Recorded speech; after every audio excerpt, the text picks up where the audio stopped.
السلام علیکم ورحمۃ اللہ وبرکاتہ۔ امید ہے مزاج بخیر ہوں گے۔ زندگی ایک موقع ہے کہ آپ کچھ ایسا کام کریں کہ دنیا آپ کو یاد رکھے۔ ابھی آپ پر منحصر ہے کہ آپ بدنامی کو ناموری گردانتے ہیں، بے نامی کو مقبولیت تصور کرتے ہیں، یا نیک نامی کو اپنا مقدر کرتے ہیں۔ اس میں عمر، جنس، ذات یا زبان کسی قسم کی کوئی قید و بند نہیں۔ کچھ لوگ دہائیاں گزار کر بھی ناکام رہتے ہیں، اور کچھ لوگ بھری جوانی میں وہ مار کے سر انجام دے دیتے ہیں کہ رہتی دنیا تک ان کا نام زندہ اور جاوید رہتا ہے۔ ایسا ہی ایک نوجوان شہید محمد بلال خان، جن کا پچھلے سال 16 جون کو بہیمانہ قتل کر دیا گیا، اور اس نوجوان کا جرم یہ تھا کہ وہ صحابہ کے دفاع میں گستاخوں کی اینٹ سے اینٹ بجاتا تھا، امہات المؤمنین کے تقدس کی نگہبانی پر مامور تھا۔ اس کا جرم یہ تھا کہ وہ سیدنا معاویہ رضی اللہ تعالی عنہ کی بے توقیری کرنے والوں کے خلاف نہ صرف لکھتا تھا بلکہ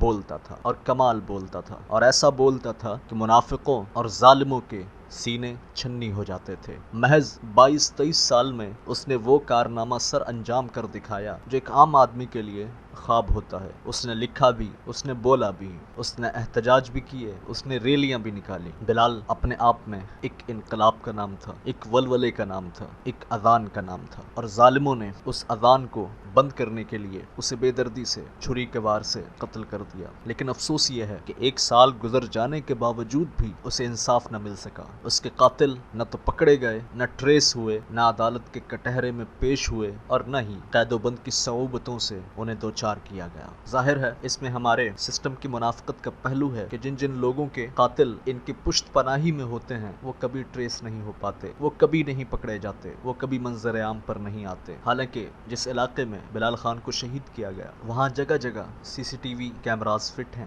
لیکن افسوس کہ نہ تو کوئی ویڈیو منظر عام پر آئی، نہ کوئی سنوائی ہوئی، اور نہ ہی انصاف کے ایوانوں میں کوئی زلزلہ آیا۔ یاد رکھیں، جب تک معاشرے میں انصاف کا بول بالا نہیں ہوگا یہ ظلم ہوتا رہے گا۔ ہاں، ظالم بلالوں کو تو ماریں گے لیکن اذانیں بند نہیں ہوں گی، کیونکہ بلال تو شہید ہو گیا لیکن اس کی اذان آج تک گونج رہی ہے، اور اس میں مزید مؤذن بھی شامل ہوتے جا رہے ہیں۔ اللہ سے دعا ہے کہ اللہ تعالیٰ بلال کے درجات کو بلند کرے اور اس کی شہادت کو مقبول فرمائے، اور جو ظالم اور شاتم ہیں انہیں رسوا، ذلیل اور خوار کرے، اور جو اس کے قاتل ہیں انہیں عبرتناک موت سے دوچار کرے، اور اس کے پیچھے جو سرپرستی کرتا رہا، پشت پناہی کرتا رہا، اللہ تعالیٰ انہیں غارت کرے، اور ایسے غارت کرے کہ وہ موت کی تمنا کریں لیکن موت بھی انہیں مر مر کے آئے۔ آمین۔